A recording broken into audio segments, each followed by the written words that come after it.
সোজা কথায় এই এপিসোডে যে তথ্যটা নিয়ে আলোচনা করতে যাচ্ছি সেই তথ্যটা দেশের সুরক্ষার জন্য, এমনকি আমাদের এই পশ্চিমবঙ্গের মানুষের সুরক্ষা এবং সামাজিকভাবে সমৃদ্ধি, এই সমস্ত কিছুর সঙ্গে ভীষণভাবে জড়িত। কি সেই তথ্যটা? ছোট্ট একটা কথাই যদি বলি, সেটা হচ্ছে বাংলাদেশি অনুপ্রবেশকারী ভাগো, সোজা রাস্তা দিয়ে ভাগো, এখানে জায়গা নেই। আর সামনে যে দিন আসছে তা কিন্তু আরো করুন। কেন এই কথাগুলো বলছি? তার কারণ ভারতবর্ষের সরকার, নরেন্দ্র মোদীজির সরকার এবং তারই আর একটি অংশ, তারই আর একটি প্রতিরূপ এখানে মাননীয় শুভেন্দু অধিকারী মহাশয়ের সরকার বা বিজেপি সরকার বলুন বা সোনার বাংলার সরকার বলুন, এখন দুটো একই। এটা খুব অ্যালার্মিং। এখন দুটোই এক কিন্তু। আর সেই দুটো এক মানে কি? দুটো এক মানে হচ্ছে এখানে আর লাফালাফি করে লাভ হবে না, ট্রেন বাস ভাঙচুর করে লাভ হবে না, লাইন দিয়ে দাঁড়িয়ে কাগজ আমরা দেখাবো না বলে লাভ হবে না। দেশের সংবিধান, দেশের আইন যা বলবে তাই করতে হবে। দেশকে ভালোবাসতে হবে, দেশের সুরক্ষার জন্য অবদান রাখতে হবে। তার জন্যে তুমি যে দেশের, তার প্রমাণ দিতে হবে। বন্দে মাতরম। নমস্কার, মানুষের ভাষায় আপনাদের সকলকে স্বাগত। আমি প্রবীর রায়চৌধুরী আপনাদের সাথে। Ministry of external affairs, MEA, এনাদের তরফে জানানো হয়েছে কি, পাসপোর্ট নাগরিকত্বের প্রমাণ নয়। পাসপোর্ট আইনের মধ্যেই আছে, সেটা এতদিন ধরেই আছে, সেটা অজানা জিনিস নয় তো। আধার কার্ড নাগরিকত্বের প্রমাণ নয়, ভোটার কার্ড নাগরিকত্বের প্রমাণ নয়, আরো রেশন কার্ড না, সেটাও নাগরিকত্বের প্রমাণ নয়, প্যান কার্ড নাগরিকত্বের প্রমাণ নয়। যারা ভেবেছিলেন ওপার থেকে দলে দলে যোগ দাও, ভারতবর্ষ লুট করতে চলো, কি মুশকিল। এখানে কিসের সরকার গঠন করলো? রাষ্ট্রবাদী সরকার গঠন করলো, ভারত মাকে বাঁচানোর জন্য গঠন করলো। এই গোটা ভারতবর্ষের একটা মাত্র ছিদ্রপথ যেখানটা ছিল, সেই ছিদ্রটাকে বন্ধ করে দেওয়া হলো। এবার একটা ভাল্ব মানে কি? ওই সুইচ গেট আছে নদী নালায়, দেখা যায় না যে জল একদিকে বেরোয়, ঢাকনাটা একদিকে খোলে, উল্টো দিক থেকে আর হবে না। ভাল্ব খোলা আছে বেরিয়ে যাওয়ার জন্য। সতর্ক বার্তা, এটা সতর্ক বার্তা। এবং এই সতর্ক বার্তা একাধিকবার প্রধানমন্ত্রী দিয়েছেন, মাননীয় স্বরাষ্ট্রমন্ত্রী দিয়েছেন, আর আমাদের এখনকার মুখ্যমন্ত্রী মাননীয় শুভেন্দু অধিকারী নিয়ম করে সপ্তাহে সপ্তাহে সেই সতর্ক বার্তা দিচ্ছেন যে ভাগো, পালাও, এখনো সময় আছে, পালাও। আমার এই কাগজ আছে, আমার ওই কাগজ আছে, আমার সেই কাগজ আছে। আসল সময় কিন্তু এসে গেছে। ওসব দিয়ে হবে না। কারণ দালাই লামা, তারও তো ভারতীয় পাসপোর্ট আছে, তিনি কি ভারতীয় নন? তাহলে কি প্রয়োজন? নাগরিকত্বের কার্ড, নাগরিকত্ব প্রয়োজন। এবং সেটা কোথা থেকে পাওয়া যাবে সেটা পরে আসছি, সেটা বুঝতেও পারছেন।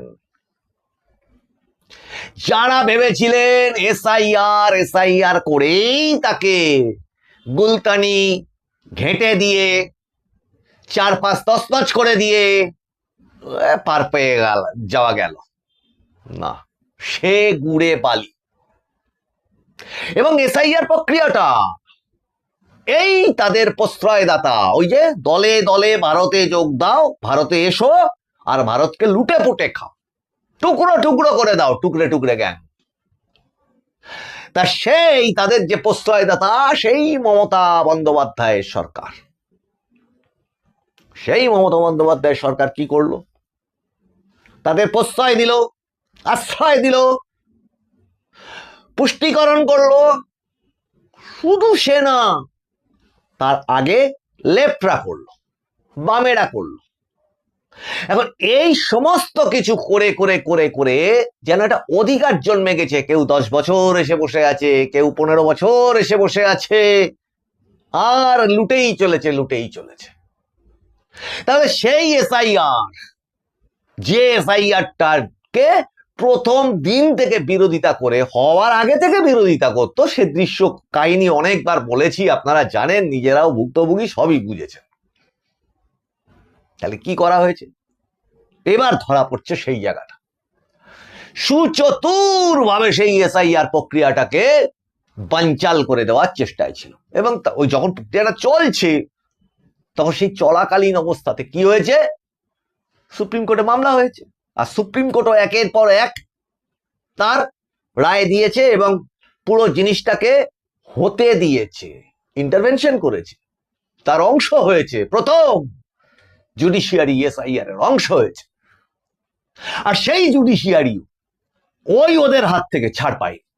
সেই মামলা পেন্ডিং আছে, উঠলো বলে মাত্র কিছুদিনের তফাৎ আছে।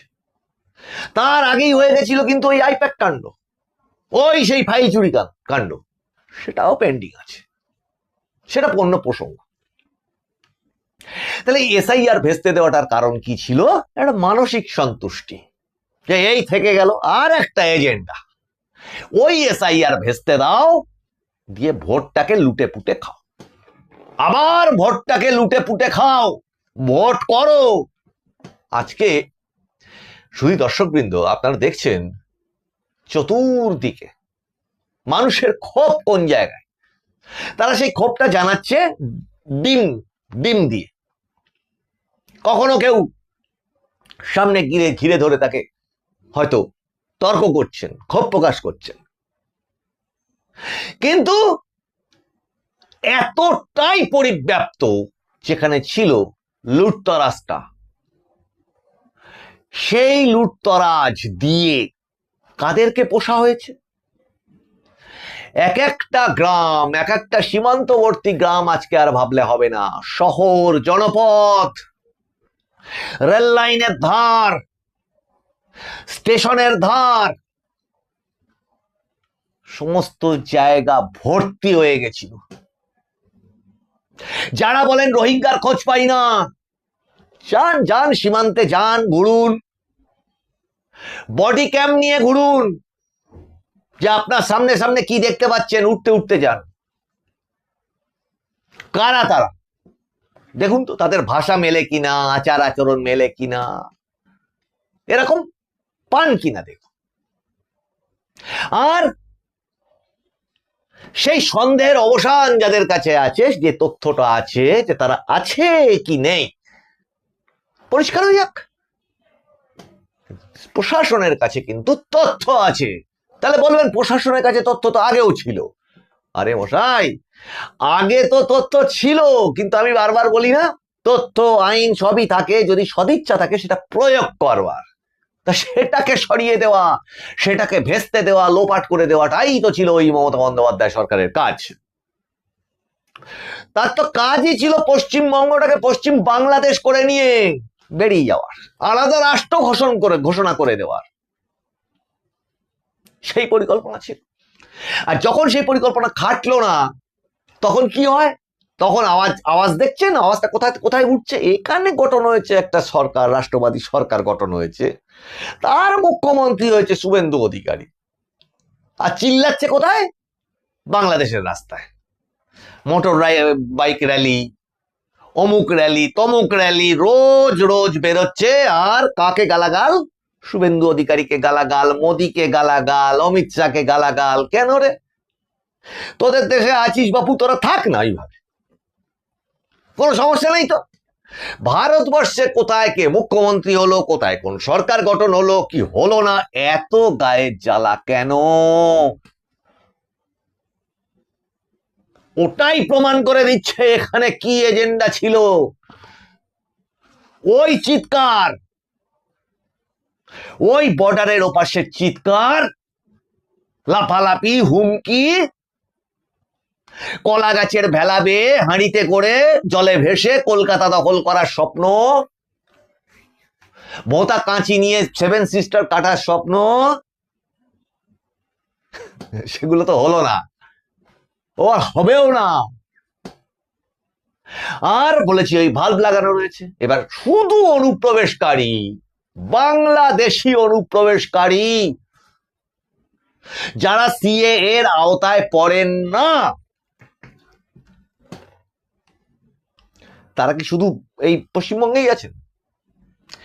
তারা রয়েছেন, কিন্তু এখান থেকে পরিযায়ী শ্রমিকের রূপ ধরে পেপারস আছে, ভোটার কার্ড আছে, আধার কার্ড আছে, প্যান কার্ড আছে, এরম এরম কার্ড টার্ড সব আছে। সেই কার্ডগুলো কতটা সঠিক? কটা কার্ডের কিউআর কোড চেক হয়? কটা কার্ড যখন জমা দেয় কোনো হোটেলে, কোনো বাড়ি ভাড়া নিতে, কটা বাড়ি ভাড়ার মালিক, কটা হোটেল ওই কার্ডগুলোকে সিস্টেমে ফেলে তার আইডি দিয়ে লগ ইন করে চেক করে যে ওটা আদৌ জাল না সঠিক। জেরক্স কাগজে তো সব কাজ চলে। আর এইটার পরিমাণটা কোথায়?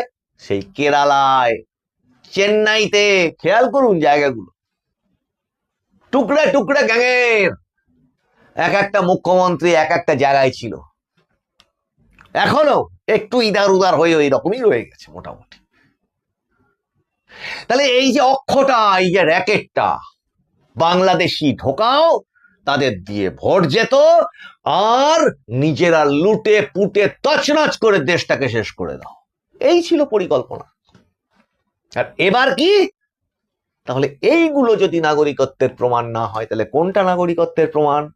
শুধু দর্শকবৃন্দ, যে বিল অটল বিহারী বাজপেয়ী 2003-এর সময় নাগরিকত্বের সংশোধনী বিল এনেছিলেন, তারপরে মনমোহন সিং এর সময়, প্রধানমন্ত্রী মনমোহন সিং এর সময় তিনি কি করেছিলেন? সেই বিলটাকে নোটিফাই করে দেন, কিন্তু কার্যকরী করেনি। ওই সরকার তখন কার্যকরী করেনি। তাহলে এবার কোথায়? এবার তো একটা সমস্যার জায়গা, যে আমাদের নাগরিকত্ব লাগবে, নাগরিকত্বের কার্ড লাগবে, আর সেটার নামই হচ্ছে ন্যাশনাল রেজিস্টার অফ সিটিজেনশিপ বা এনআরসি। এনআরসির আগে কি আছে? মাননীয় মুখ্যমন্ত্রী শুভেন্দু অধিকারী দায়িত্ব নেওয়ার পরে পরেই বলে দিয়েছিলেন ওই সেন্সাসটাকে আটকে রাখা হয়েছিল, আর এই সেন্সাস এবার চালু হয়ে গেছে, প্রসেস চলছে, ডাটা ফিল আপ এবার অনলাইনেও হবে শোনা যাচ্ছে, এবং অফলাইনেও হবে। তাহলে হবে সেন্সাস। সেন্সাসেই তো শেষ নয়, সেন্সাস তো ডাটা কালেকশন। আর ওই প্রথম শুরু করেছিলাম যেটা দিয়ে, এই এত কিছু আসছে। মাননীয় মুখ্যমন্ত্রী শুভেন্দু অধিকারী বিধানসভায় দাঁড়িয়ে সরকারি তথ্য প্রদান করছেন কি? 10,000 বার করে দেওয়া হয়েছে, 1800 থেকে 2000 এখনো ডিটেনশন ক্যাম্পে রয়েছে বার করে দেওয়ার জন্য, সরকারি হিসেব। আর মানুষজন কি দেখতে পাচ্ছে? পালাচ্ছে, বর্ডার পার পালাচ্ছে। আর সেটা বলেইছে মাননীয় মন্ত্রী অশোক কীর্তনীয় বলেছে, রাতারাতি পালিয়ে যাও। মাননীয় মুখ্যমন্ত্রী শুভেন্দু অধিকারী এর আগেও বলেছেন, রাতারাতি ভাগো, জায়গা খালি করো। আর তারপরেও যারা থাকছে তাদের জন্যে, তাদের যারা হেল্প করত, তারা কি বলছে? আর হবে না ভাই, চলে যা, এখানে আর থাকা যাবে না, চলে যা। কারণ তুই থাকলে ওর বিপদ বাড়বে, কেউ পাশে দাঁড়াবে।